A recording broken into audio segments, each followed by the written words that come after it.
What is, in your opinion, most important qualities for cinematographers to have? Good listener, patience, the value of silence, restraint.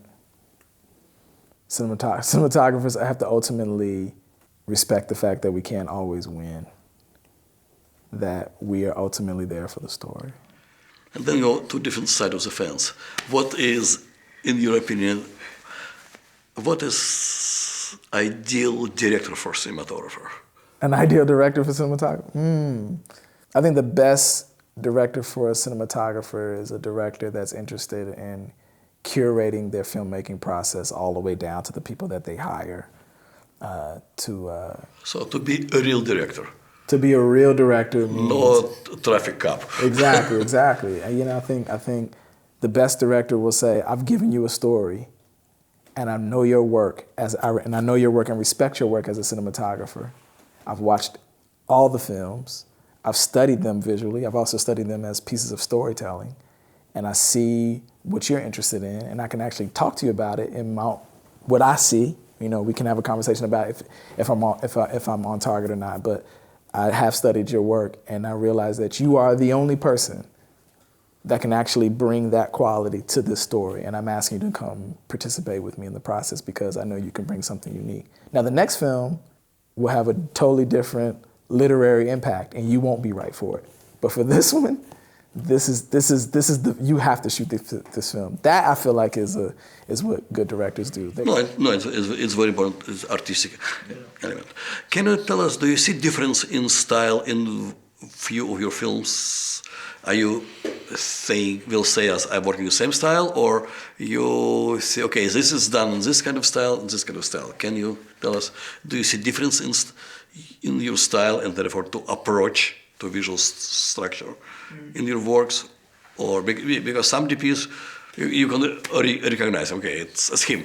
I mean, ultimately, it's something I wrestle with every day. But I think I would hope that when people see my work, what they see is an attempt to take everyday sort of subdue, mundane human experiences in storytelling, in film, and help my ability or my attempt to help turn them into extraordinary moments. And so it's not just a woman putting on her coat in the morning, it's actually an experience. And there's actually intention in how we like that and how we see that.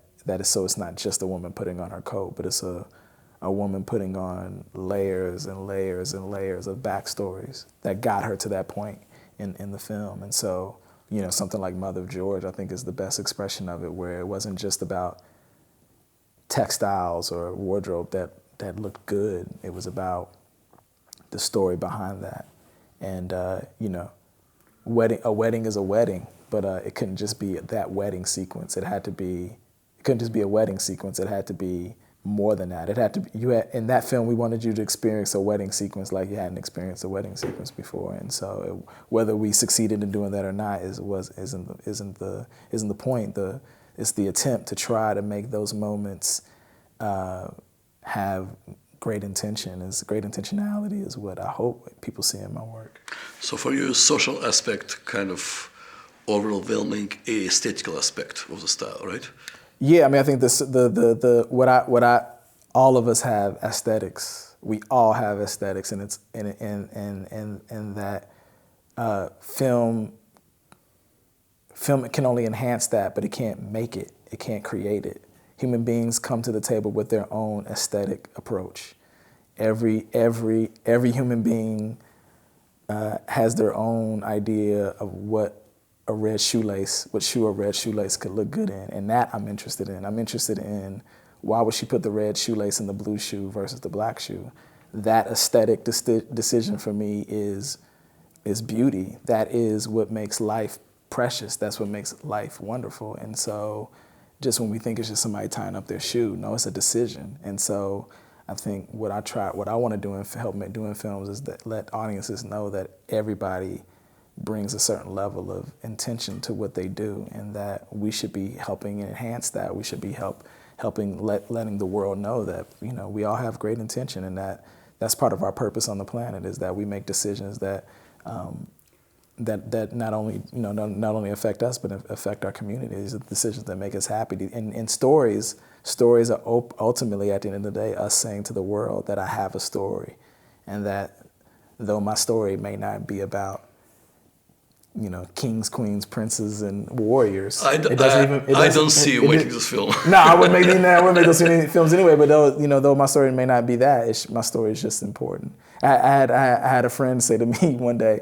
I asked him, "Do you ever watch James Bond movies?" He said, "Never watched them. I had my own James Bond in my family," and so that was it for me. I said, "Oh, okay." He said, "My uncle used to wear suits better than James Bond, so I didn't need to watch James Bond. I had a James Bond in my family," and that said a lot to me. It said, man, we have these stories right up under our noses that are as fascinating, as glorious, as adventurous, and that those are the stories I want to be a part of. So what you would wish young cinematographers who would like to make their visual cinematographic statement, what you would wish them to do, how they can achieve this state of the art and craft to be called cinematographer in full sense of this world?